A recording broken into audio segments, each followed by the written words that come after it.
How do you know if you should be working with a collection company that's been contacting you about a debt, or if you should be working with the original creditor that you're familiar with? That's what we're going to be discussing in this video. But before we begin, if you can go ahead and like this video, if you like the content that I create around credit and how to improve and fix your credit, go ahead, like this video, share, or even leave a comment on what you think about the video. So let's go ahead and jump into the topic. You're probably in the situation where you're dealing with a collection company. You may be getting calls every single day. You may be confused on what you should be doing. You're getting calls from the original creditor. Maybe it's a bank like CIBC or BMO. They're calling you, letting you know you should be making payments, or you're probably getting calls from the collection company and they're telling you you should be paying them. And you're kind of in this middle position. Both parties are telling you you should be paying them, and you don't know what to do. You may even be seeing both companies on your credit report. So what should you be doing? Well, the most important thing that I tell all the clients that I work with is that it's all about ownership. It's all about ownership. And so in this video, it's going to be a very easy fix. Who owns the debt? And when we talk about ownership of the debt, we're talking about who has the rights to the debt, who has control over the debt. So if they need to take legal action against you, who can actually move forward with that process? Because a lot of clients don't know if a collection company actually owns the debt, they can take legal action against you. So a lot of people think that collection companies won't sue when they get those threats, but if they properly own the debt and it's within the statute of limitations, they can take legal action against you. And it's the same for the creditor. If the creditor owns the debt, Amex is very famous for this. Canadian Tire is very famous for this. If you are delinquent on an account and it's far extended where you haven't made any payments, they reserve the right to take legal action against you. And so that's why it's so important to understand who has ownership of the debt. Now, obviously, in the beginning, you want to make sure you're in good communications with the original creditor.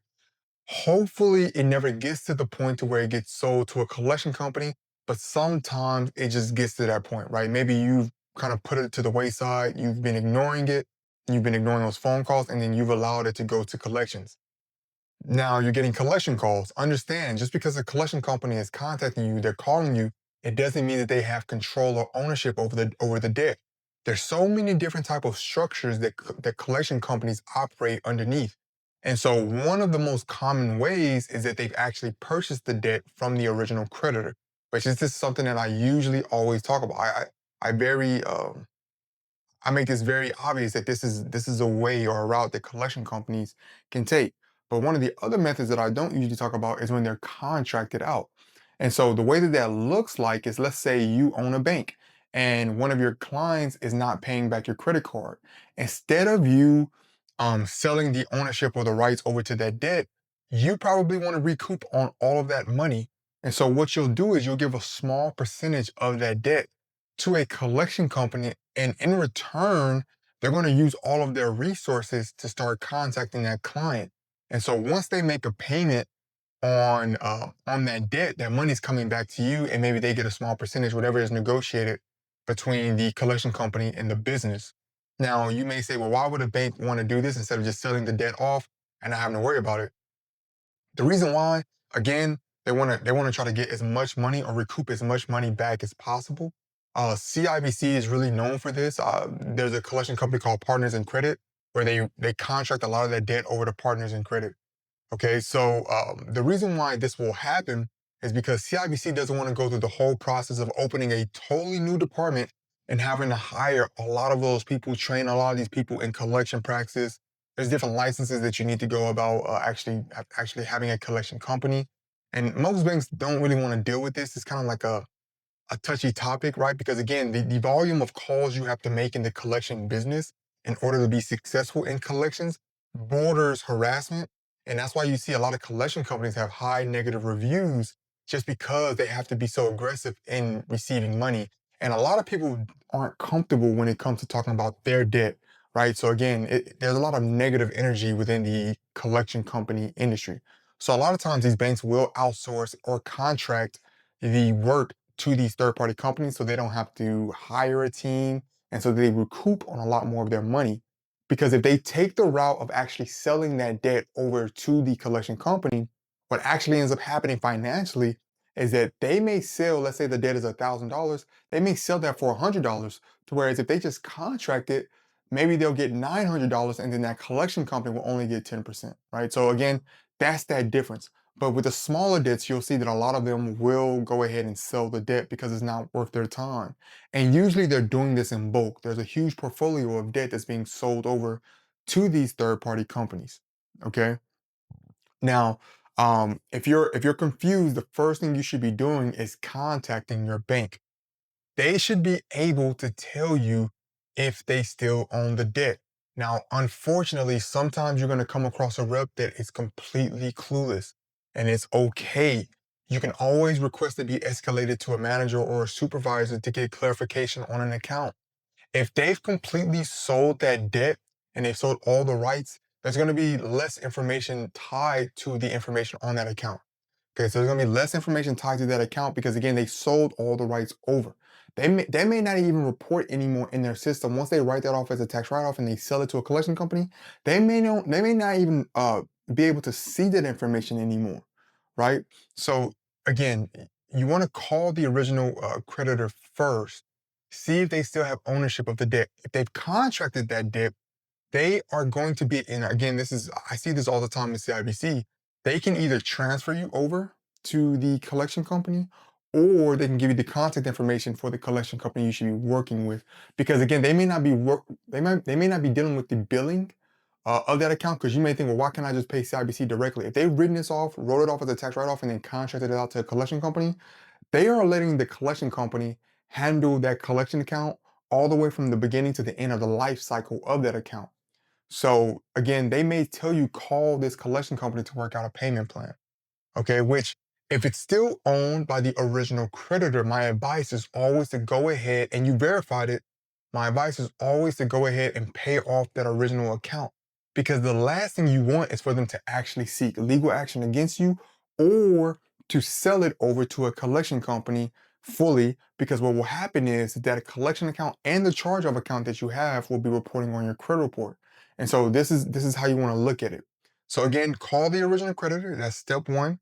Verify with them. If the debt has been sold, they may not be able to verify which collection company the debt has been sold to. And the reason why is because debt can be changed at a moment's notice. It's such a it's an asset to these companies, for especially for these collection companies. Some of these collection companies like PRA Group, they're publicly traded in the stock market. So it's an asset, and these assets are constantly moving from business to business. They could be taking attempts at you for 6 months trying to collect on the debt. And if they feel as if they're not making any ground or they haven't been able to reach you, they could sell that debt over to a collection company. But now PRA Group, which is one collection company here in Canada, and DCA are now both showing on your credit report. Whereas you may be thinking, well, I have two collection accounts for the same debt. Who owns the debt, right? So that's why ownership, or being able to identify ownership, is so important. And so anytime we're communicating with a collection company, the first thing for you to do is to get in writing who actually owns the debt. And not only are they going to be letting you know that they own the debt now, but they're also going to be providing you with the user agreement that you signed with that original creditor. And then this is again, I discuss this all the time, where you're now negotiating pay for deletion. Okay?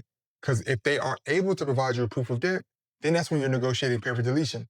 But if we go back to my example earlier, where we have the PRA Group collection account, and then we also have that DCA collection account for the same account, there have been plenty of scenarios to where it's for the same account, and neither one of the companies are able to provide proof of debt. You are able to dispute and remove that information off without having to do pay for deletion. That does not remove you from the liability of that debt, especially if it's still within the statute of limitations.